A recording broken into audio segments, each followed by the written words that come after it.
Kadang kita butuh keluar dari zona toksik, zona nyamannya kita sendiri biar kita itu semakin tahu apa sih kebutuhan diri kita sendiri ini gitu. Apa sih yang pengen diubah di diri kita sendiri itu gitu.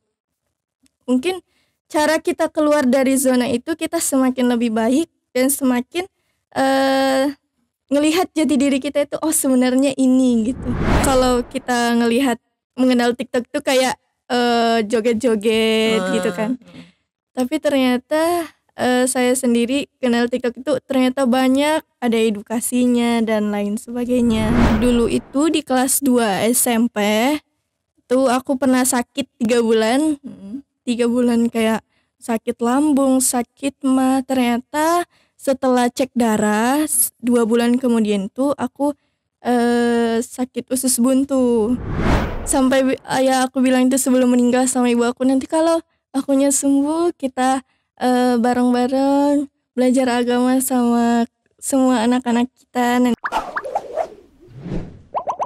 BBM Bincang Bareng Mapas. Assalamualaikum warahmatullahi wabarakatuh. Sahabat Quran Indonesia, berjumpa lagi dengan saya Kokom di podcast kesayangan kita BBM Bincang Bareng Mapas. Hari ini, saat ini di depan saya sudah ada alumni Maskanul Hufaz Medan angkatan 2021 yang sampai saat ini mengabdi sebagai admin konten kreator TikTok. Kita sambut Kak Sri Putri Anggraini. Apa kabar Kak Putri? Alhamdulillah baik. Insyaallah. Sudah makan? Sudah Terpenuhi target kontennya hari ini? Insyaallah. Insyaallah. Konten apa aja hari ini yang dibuat? Yang ngikutin lagi viral itu konten ngobrol sesuai abjad, misalnya dari A sampai Z, tapi ini diubah jadi sambung ayat sesuai huruf hijaiyah. Wah, luar biasa. Jadi kayak kita tuh apa nih yang viral terus Iya. kita olah sesuai dengan kebutuhan dari yayasan kita gitu kan, Iya, dengan brand kita gitu kan. Oh, luar biasa. Dan itu kan butuh kreativitas ya. Kak Putri sendirian jadi admin konten kreator TikTok dan sekarang berapa followersnya? Alhamdulillah sekarang followersnya itu ada 362.000. 362.000. Kak Putri di sini sejak 2021, 2022 baru setahun berarti. Iya. Dalam waktu 1 tahun mencapai 362.000 followers, luar biasa. Alhamdulillah. Itu Kak Putri sendirian loh teman-teman. Itu gimana, rahasianya apa gitu? Maksudnya emang sudah terbiasa dengan dunia TikTok kah? Belum kan? Kalau kita mengenal TikTok tuh kayak joget-joget gitu kan. Tapi ternyata saya sendiri kenal TikTok itu ternyata banyak ada edukasinya dan lain sebagainya. Jadi Kak Putri itu baru main TikTok tuh ketika ditugaskan di Maskanul Hufaz. Ya benar. Tapi udah langsung kayak pro gitu ya. Nggak tahu. Learning by doing gitu kan. Mencoba untuk ngelihat dan adaptasi aja apa yang viral gitu kan ya. Benar. Ngelihat jenis-jenis kontennya kayak apa yang diminati sama orang-orang gitu kan ya. Tapi menariknya itu yang menarik yang pengen kita tahu, kenapa Kak Putri bisa ada di sini? Maksudnya udah biasa dengan ngedit video kah atau apa yang membawa Kak Putri itu dipercaya sama Kak Feby sama teman-teman untuk kemudian ditugaskan fokus di TikTok gitu. Nah, waktu SMA itu kan ada namanya kurikulum K13.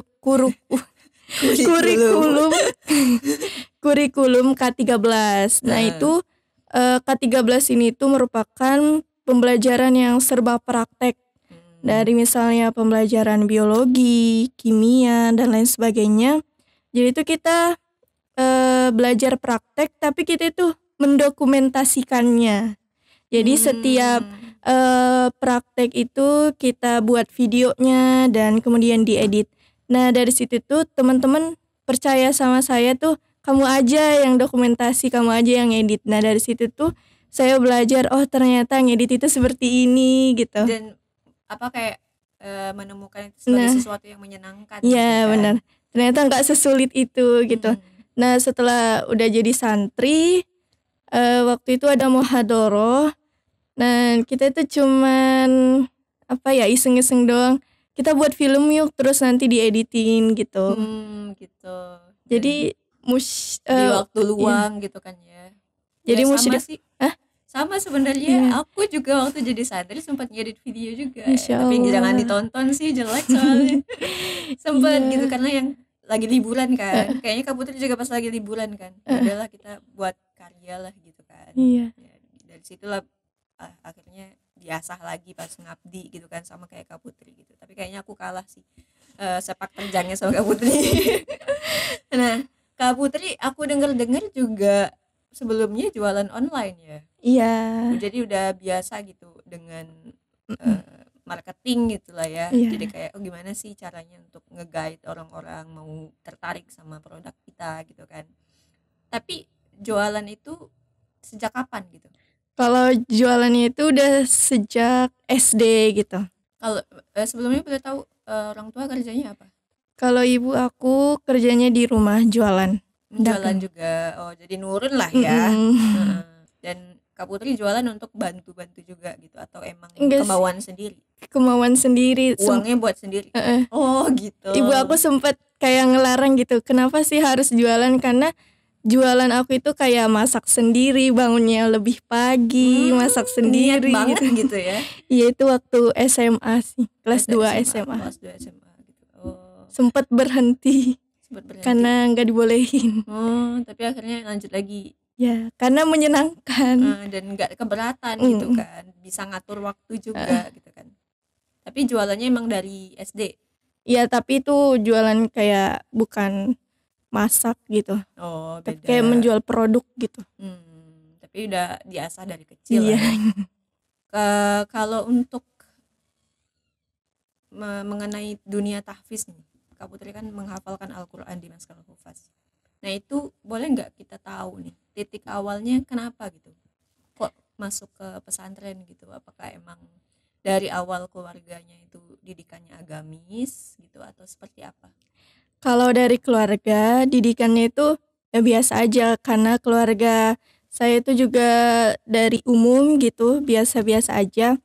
Tapi waktu saya kelas 6 SD dan ayah saya itu juga masih ada. Jadi itu kan kalau kita mau tamat SD itu mau ngelanjut kemana SMP-nya gitu. Nah ditanyain mau masuk pesantren aja enggak gitu. Terus aku langsung refleks bilang, oh iya mau gitu. Tapi qadarullah ayah aku tuh meninggal sebelum aku lulus SD gitu. Tapi udah kelas 6. Akhir semester gitu. Oh, jadi sebelum meninggal ketika Putri masih SD sempat ditanyain mau masuk mana. Jadi kayak pesantren itu pertama kali didengar dari ayah gitu kan. Jadi kayak seolah-olah ayah juga nuntunnya masuk pesantren gitu kan ya. Boleh diceritain nggak gimana ketika ayah meninggal gitu yang Kak Putri ingat? Tadi kan kita ingat mungkin yang Kak Putri terngiang-ngiang masuk pesantren gitu, yang sampai akhirnya Kak Putri masuk Maskal Hufaz gitu kan. Tapi kita pengen tahu cerita ketika Kak Putri kehilangan seorang ayah. Aduh, udah mau nangis aja. Cukup unik ya, karena ketika aku kehilangan ayah tuh kayak aku ada di rumah sendirian. Abang aku sekolah, kakak aku kuliah, adik aku ikut sama ibu aku di Medan ngurusin ayah aku di Medan. Jadi mereka bertiga di Medan sama saudara-saudara aku. Nah itu aku kondisinya lagi pulang les ke rumah, kayak biasa lah gitu.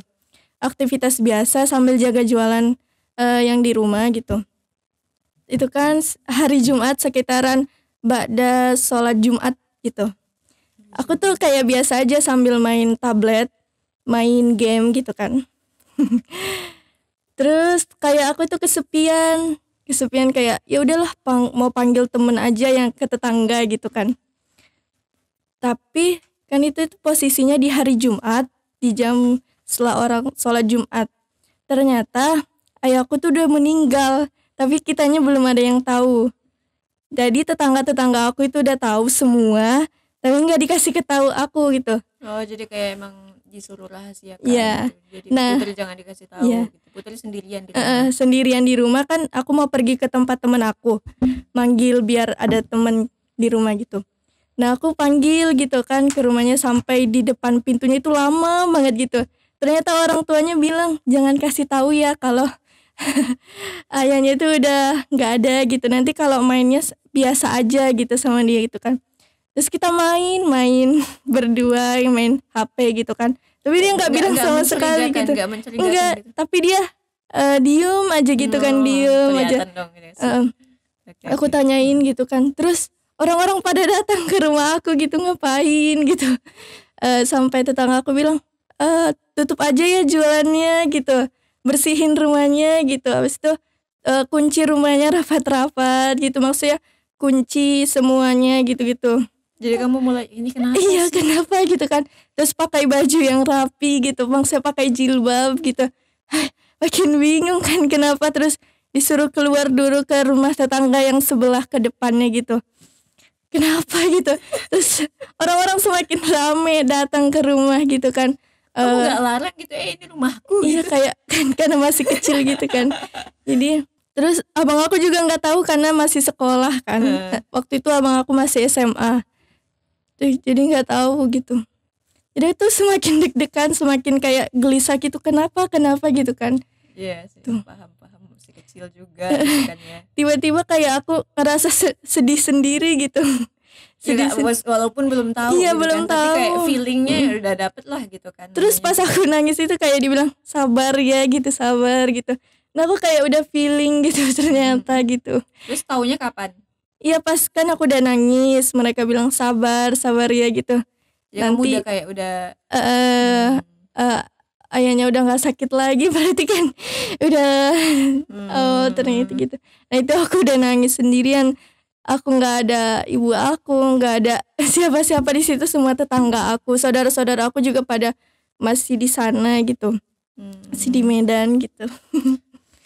Gitu. Dia kehilangan ayah waktu masih SD dan dirahasiain meskipun nggak lama ya, Iya. tapi lucu aja gitu kan ya. Kenapa nggak dikasih tahu pas ini kan dibikin penasaran dulu gitu kan, kenapa ini pada rame gitu kan. Luar biasa. Dan ternyata ayah ini sebelumnya itu lama nggak ketika ayah nanya mau masuk pesantren nggak sama pas meninggal, lama nggak jaraknya? Enggak, itu kan masih tetap kelas 6 SD. Oh, Tapi kelas 6 SD itu kayak masih awal-awal banget gitu. Kalau Kak Putri mau berbagi nih, apa sih yang dari ayah yang kayaknya aku merasa luar biasa aja gitu, kayak karena meninggalnya di hari Jumat ya. Iya. Hari Jumat. Amalan apa sih atau apa yang Putri paling ingat dari sosok ayah gitu yang bisa kita contoh sama-sama?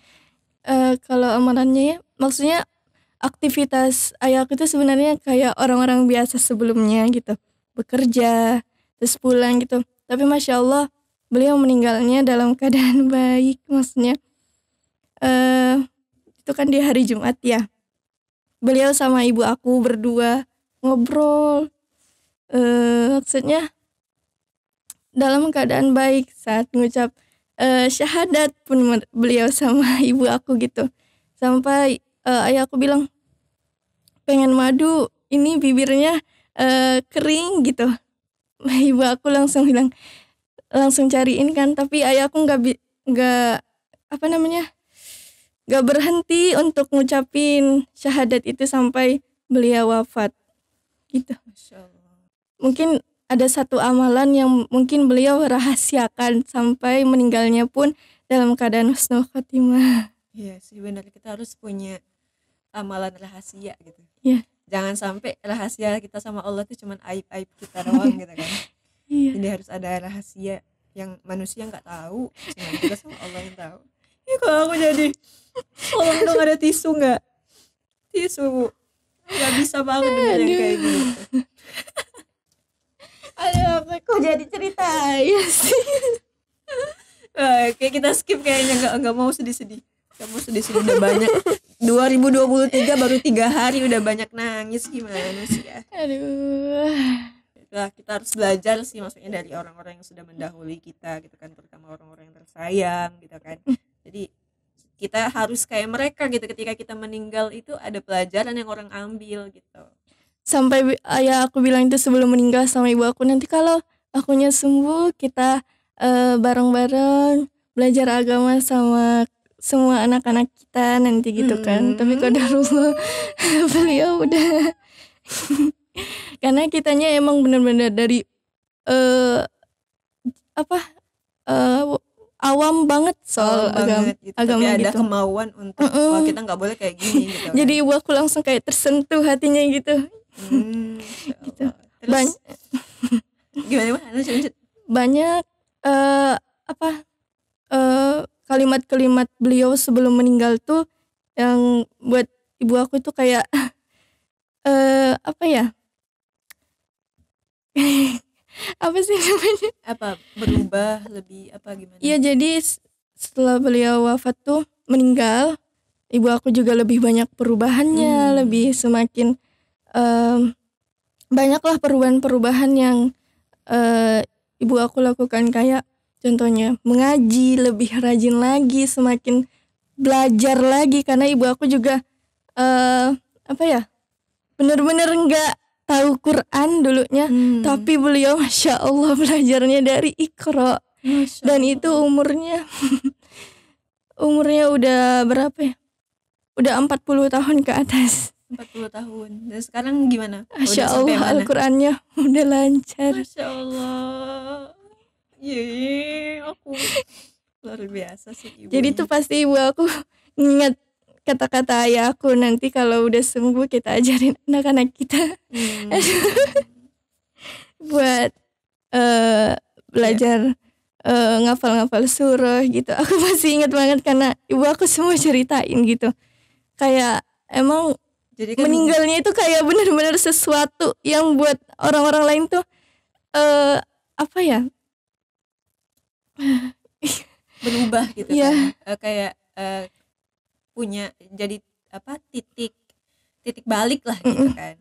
Oke, oh kita ada tujuan gitu kan, lebih fokus gitu. Jadi kayak ya ibunya denger kita harus ngajarin anak-anak kita, jadi ibu juga kalau harus ngajarin berarti aku juga harus belajar gitu kan. Dia kayak lebih ada ruhnya gitu kan ya, lebih hidup lah istilahnya. Kalau di dalam Al-Quran kan kayak gitu kan, kita tuh harus memenuhi panggilan Allah dan panggilan Rasulullah, karena itulah yang bikin kita hidup gitu sebenarnya. Luar biasa. Sudah, kita jangan bahas yang sedih-sedih. Tapi ada kayaknya yang lebih ini lagi. Tadi aku dengar sih dari teman-teman, katanya Putri ini pernah disangka meninggal. Gimana itu ceritanya, Put? Mungkin bukan meninggal ya, maksudnya dulu itu di kelas 2 SMP tuh aku pernah sakit 3 bulan. 3 bulan kayak sakit lambung, sakit mah. Ternyata setelah cek darah 2 bulan kemudian tuh aku sakit usus buntu. Nah, sakit usus buntu itu udah kayak aku udah kayak teriak-teriak gitu karena kesakitan gitu. Tuh. Nah, kan itu dioperasi. Iya. Dokternya bilang ini malam ini harus langsung dioperasi karena udah cukup lama, maksudnya udah sakit-sakit dan gak nahan sakitnya. Terus itu kan aku pergi ke rumah sakitnya itu sekitaran jam 8 malam, disuruh puasa dulu, tapi aku belum minum sama sekali dan makan sama sekali itu. Nah, besoknya di jam 10 pagi itu udah mulai proses operasi sampai jam 12 siang, sekitar 2 jam.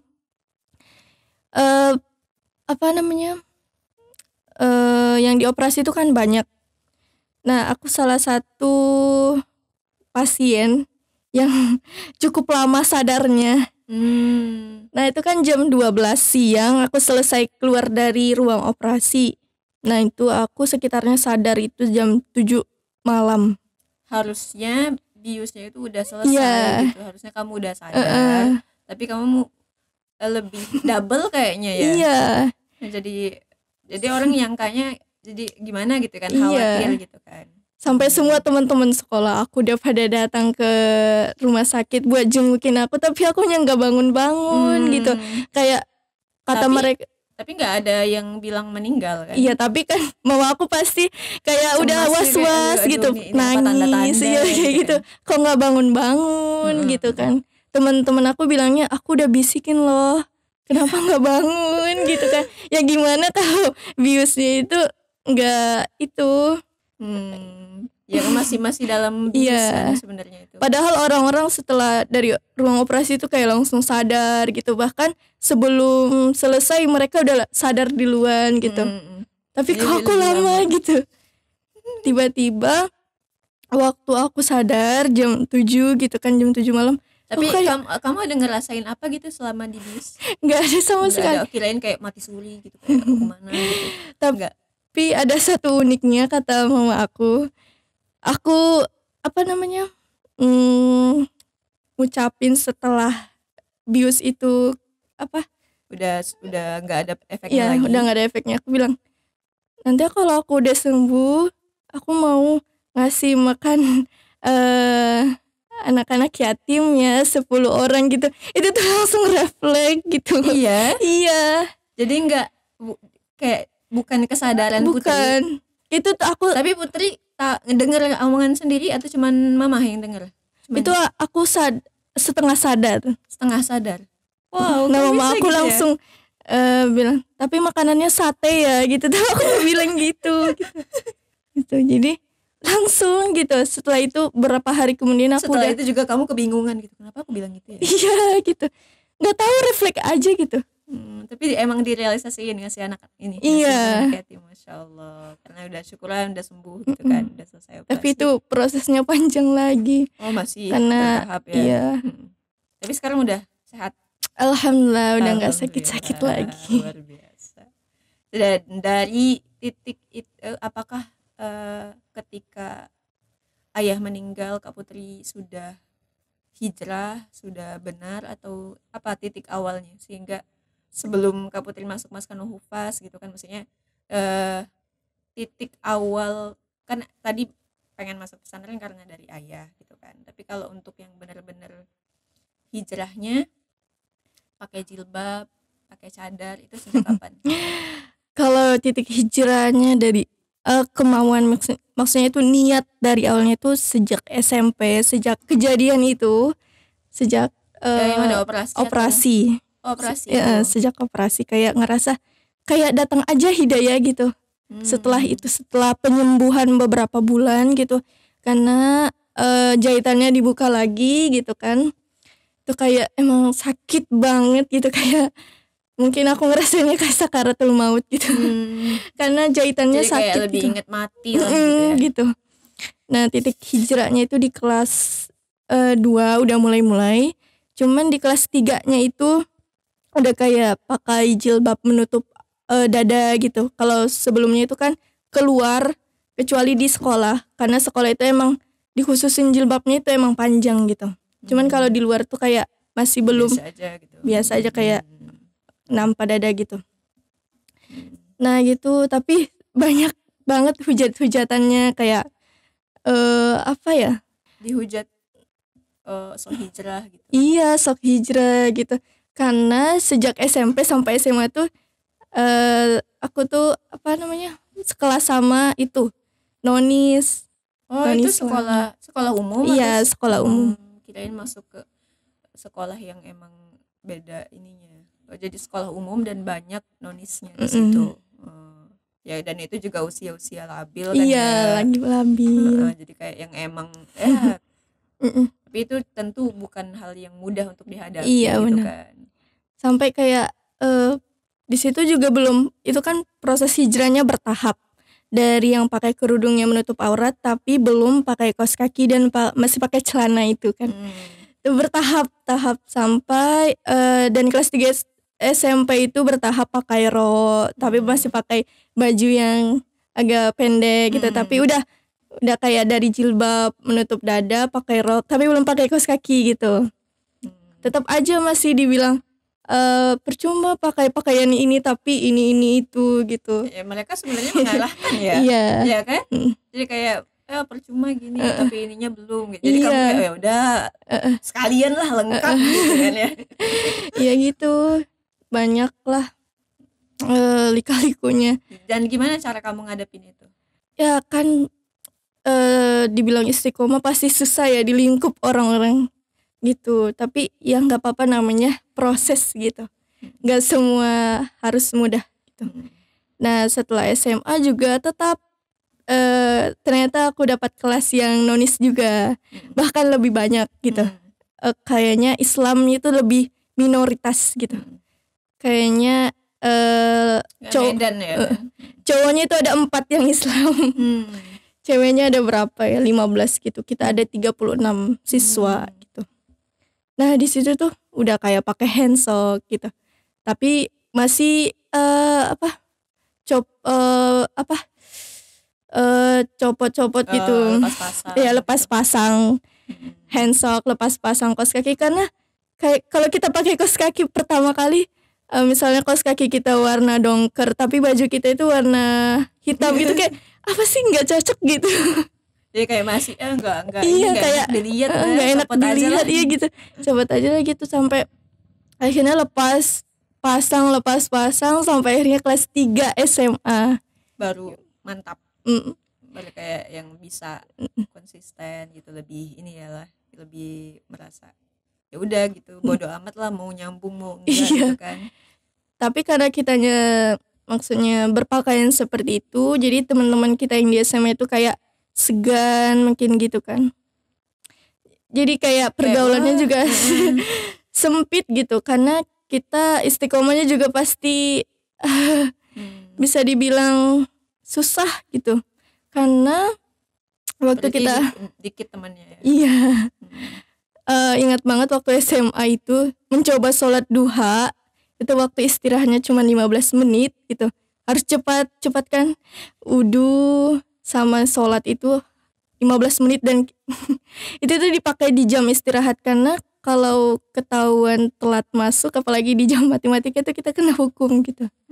Jadi kayak memanfaatkan waktu Iya. sebaik-baiknya gitu kan, sendirian gitu kan. Tapi itu aku mengalami sih proses itu, ada di lingkungan umum dan kita mencoba untuk hijrah.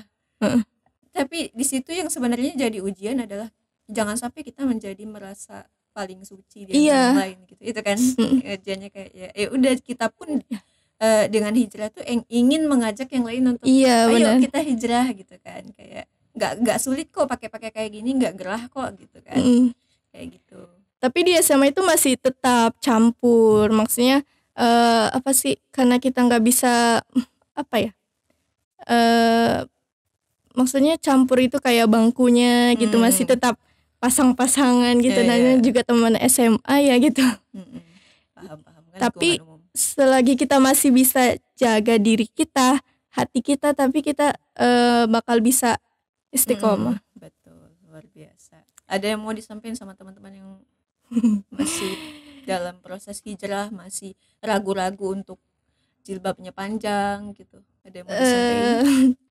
Terkadang kita butuh keluar dari zona toksik, zona nyamannya kita sendiri, biar kita itu semakin tahu apa sih kebutuhan diri kita sendiri ini gitu. Apa sih yang pengen diubah di diri kita sendiri itu gitu.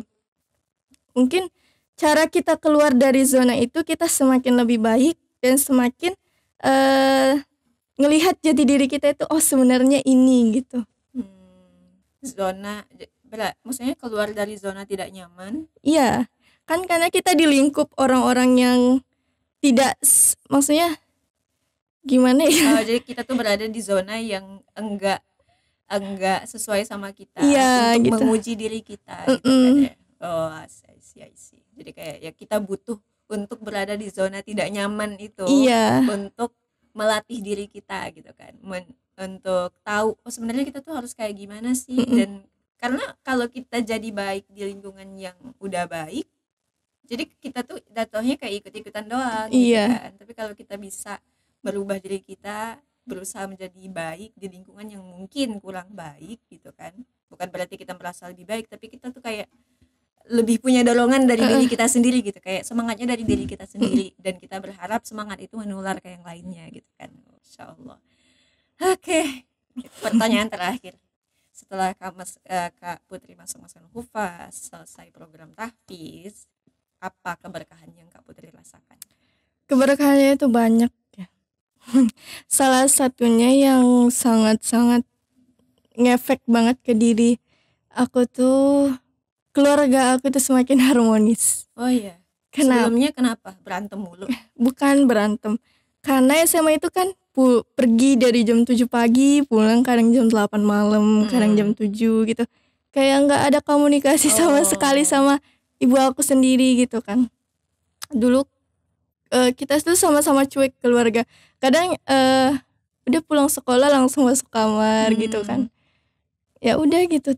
Tapi setelah dimasukkan Hufaz kan ada jadwal nelpon setiap setiap Ahad.